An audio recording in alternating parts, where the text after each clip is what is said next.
Good morrow, Sunday. Sunday, good day.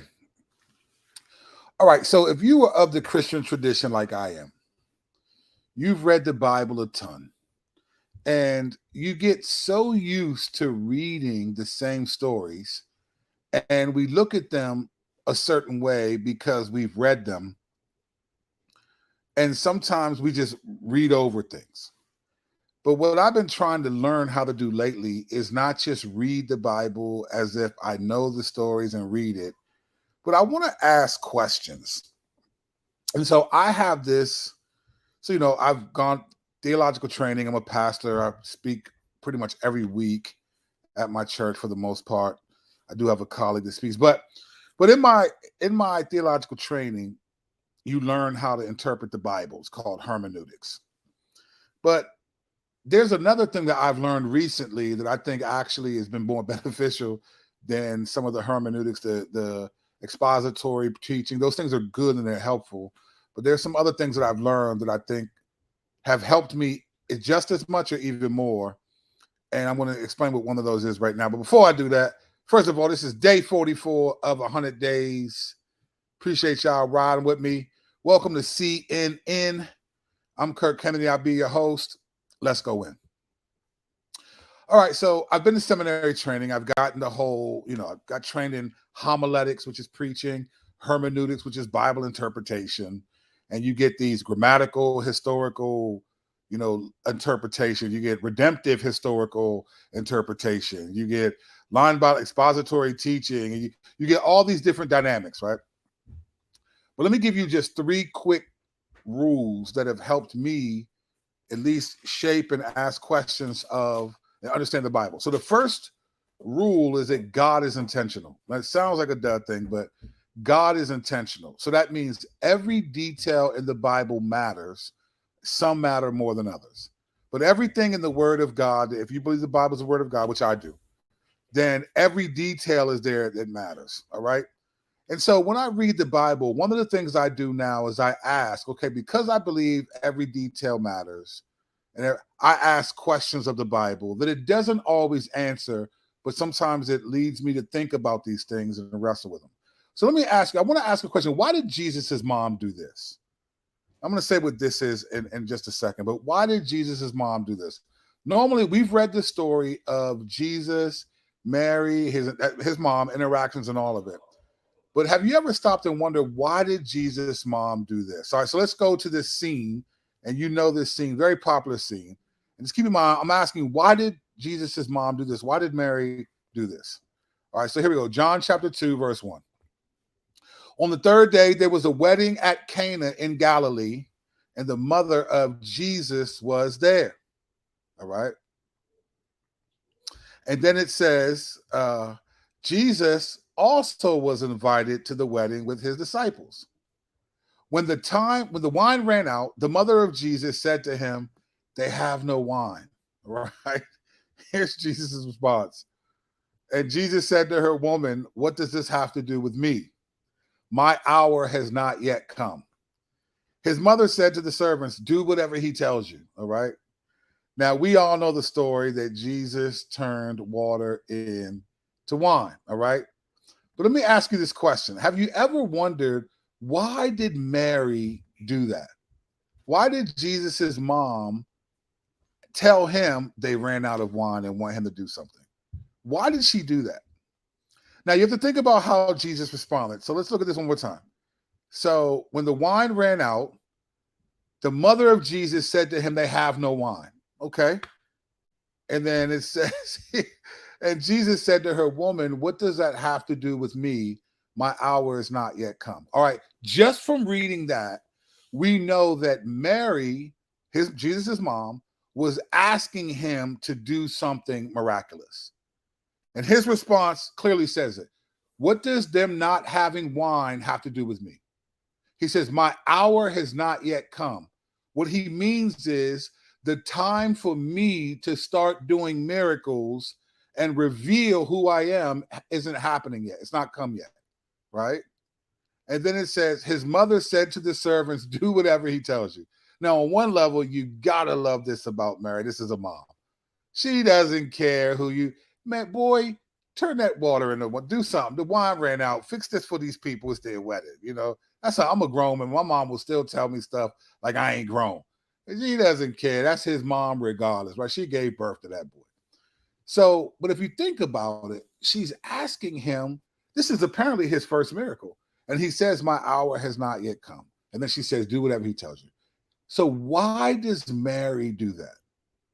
Why does she ask Jesus to do something and then ignores when he says, it's not my time yet? She says, do whatever he tells you. She knew he would do it. Why does Mary do that?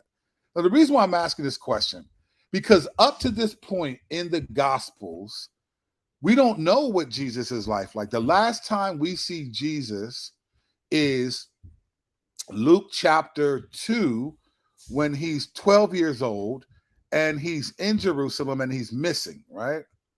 That's the last. And we don't get anything until 18 years later. Jesus is roughly 30 years old, supposedly. So we have no idea what his life was like in between. So shows like The Chosen and things like that, they try to fill in the gaps. But in all honesty, it just wasn't recorded. It wasn't, God didn't want us to know. But we know for Mary to ask Jesus to do something, she didn't say he would turn water. She didn't know what he would do. But for her to ask her son to do that, and we know that he hadn't done many miracles because it wasn't his hour yet, why did she ask him to do that? Why did she ask him to do this? Do something, right? So the only thing, we have two snapshots that we can look at and say, what was Mary thinking? Because Mary is not featured that much in the Gospels. On the front end, absolutely, but not much after that. And then Joseph, his earthly father, wasn't really mentioned that much at all. I mean, pretty much after he comes back from Egypt, you don't really hear about Joseph. It's really Jesus and a little bit of Mary here and there, and his brothers and sisters a little bit, but it's mostly. So why did she do that? Well, here's one thing that we do know. When Jesus was born in the manger and the wise men came with the magi, whoever you think they are, there's different, sometimes one translation says this, one says that, but the three men, whoever they were, they came and found Jesus as a baby. And they gave Mary, they brought all this gold and wine and incense and myrrh, and not wine, but incense, myrrh. And they gave all this stuff to them, right? And they were worshiping Jesus. And then we see in Luke, it says this about Mary, that but Mary treasured up all these things, pondering them in her heart. So she's watching, she is holding her baby infant son, and people are coming with all these gifts and talking and basically worshiping this baby. And Mary, his mom, is holding him. And it says she treasured up all these things, pondering them in her heart, which means she was thinking about these. And it said she kept them in her heart, like she didn't forget them. She was constantly thinking about these things. She treasured up all these things, pondering them in her heart. So in other words, she's probably wondering, okay, I know that Gabriel, the angel, told me that this baby was going to be something, but now it's becoming true, right? It's one thing to believe it, but it's another thing when it starts to come to life. So we know that much, that Mary's treasuring these things in her heart. Well, the next time we see a similar situation, same chapter in Luke 2, Jesus is missing. They're 3 days into the journey. They realize, where is Jesus? And they start asking Israel. It's like Home Alone. Have you seen Kevin? Where's Kevin? Kevin! Everyone's looking for Kevin. And they realize he's not here. So Mary and Joseph are looking for Jesus. They can't find him. They go back to Jerusalem and they go into the temple, and there's a crowd of people, a bunch of Pharisees, talking to a 12-year-old boy named Jesus, and he's schooling them on the law. And they were amazed at whose kid this was. And when they finally get to Jesus and they say, what are you doing? Like, why did you have us worried? We've been looking all over for you. Jesus says, why would you be looking for me? Didn't you know I'll be in my Father's house? And then it says this about Mary. It says this, but Mary, I'm sorry, this is 251. It says, and he went down with them and came to Nazareth and was submissive to them. And his mother treasured up all these things in her heart.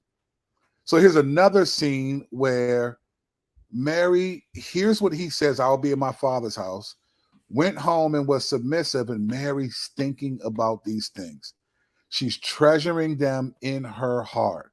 So we see as an infant, we see that 12 years old, we get a picture of Mary, that Mary is probably a deep thinker, especially when it relates to Jesus, because she knows he's going to be something. She's waiting to see, when does he become what Gabriel told me he would be before I was pregnant. This is how we think Mary's processing, because she's treasuring up all these things in her heart. So back to the question. So now we're back at the wedding, Jesus' first miracle in John 2, and Mary says this to him. She says, they have no wine.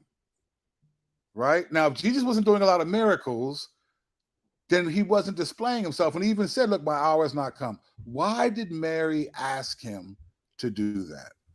Right? The Bible does not answer this question, but I want to just give a something to consider as for you and I about faith. Part of what apparently I think gave Mary faith to ask Jesus to do something at a wedding. Now, we don't know if she knew the people. I mean, obviously, she knew she was invited, what relationship she had with them. Jesus was invited, and he already had some disciples with him, but he wasn't ready to do miracles, and that's what he told Mary. But she didn't care. She asked him. What would make her ask him that? Well, I think that the two verses that we read about Mary pondering these things in her heart, she treasured these things in her heart. And then you see this also, and she and his mother treasured up these things in her heart. You know what's interesting about that? Let me tell you what the word treasured means in the Greek, all right? Let me get Greek, because there are some people who go back and forth with me on my videos and try to school me into proper theology because they disagree with the point that I made. So here's the Greek word. Let's get Greek, right? The Greek word is syneterai, right? And here's what it means. The Greek word for treasured, the one that in these verses, it means to preserve against harm or ruin.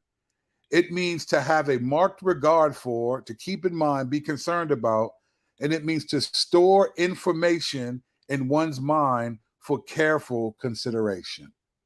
So here, Mary hears the things about Jesus, and she's treasuring these things in her heart.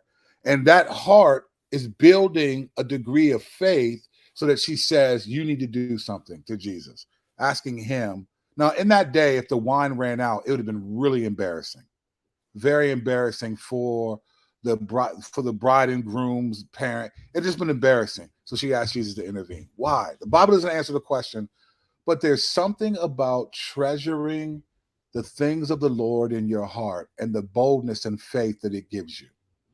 There was something about Mary thinking constantly about her son, treasuring these things, these promises about him in her heart, that gave her the boldness to ask him to do something that he said, it's not my time. Now, here's the thing, that the reason why I think this is important, because he said to her, woman, it's not my hour is not yet come. And what does Mary say? Listen to this, is a straight mom. Listen to this. His mother, verse 5, his mother said to the servants, do whatever he tells you. So he said, what does this have to do with me? My hour is not yet come. She could have been like, hey, he's going to be the Lord. He said he's not ready yet. Man, she said, do whatever he tells you. She didn't even care that he said that. Why did Mary do that? Well, I think Mary's been treasuring the promises about her son in her heart, and that gave her faith. You know what's interesting is we are also commanded, if you have like a Bible software like Logos, right, and you look up the word treasure, you'll see that there are times that we are called to treasure the Lord, right? To listen to this right here. Watch this. This is I was looking at this earlier today and thinking about this. Throughout the Gospels, listen to this in Matthew 6:20, but lay up for yourself treasures in heaven, right? Where neither moth nor Matthew 6:21, for where your treasure is, there your heart will be also. The kingdom of heaven is like treasure hidden in a field. You keep going. Jesus said, if you will be perfect, go and sell what you possess and give to the poor, and you will have treasure in heaven. There's other verses that talk about But lay up for yourself treasures. Do not lay up for yourself treasure. This idea of treasuring things, of seeing things as of great value, the Gospels say we should do that about the Lord and about Jesus and who he is. And I wonder, as a pastor, I've noticed that I don't always treasure the Lord in my heart. But when I do, when I'm pondering the promises of God or the character of his person, when I treasure them in my heart, I'm thinking, I'm meditating on them, I have more confidence to ask, to be bold for the Lord, to ask boldly from the Lord. I just have more confidence. It's really interesting that Mary is treasuring, pondering these things in her heart, and then she has the boldness to ask him to do something. And I wonder if for us, because treasures in heaven and we're called to set our mind on things above and I wonder if part of the struggle for us is that we don't ponder, we don't meditate. The word ponder means to meditate, right? How much do you meditate on the character of God, the promises of God, the things of God? I think if we did that more, many of us would have more faith in God. We would ask things of God, expect things, but sometimes we just don't. Let me tell you something. I've told people this at my church a lot. You know, when I came up came into like the reform sort of world in the late 1990s, got exposed to reform theology and all this stuff. And I don't know what it was around the 2000s mark, 2000 to 2005. So there was this pursuit of like assurance of salvation. There was this kick, like everyone was, and it was all about quiet times and reading your Bible and doing this and doing that. No one ever said like loving your brother was assurance of salvation, 1 John 4. But that's not what this video is about. But I remember thinking that I used to read the Bible a lot, but I found it difficult. I would forget you ever done this? You ever read for like 30, 45 minutes to an hour in the morning, prayed, and then by 12 o'clock that day on your work day, you forgot what you read? You can't remember. I used to do that a lot. And so I remember Donald Whitney had a book called Spiritual Disciplines, and he talked about meditating, and he said, read less to meditate more. And at the time, I did not understand that because to me, reading the Bible is what you do as a believer.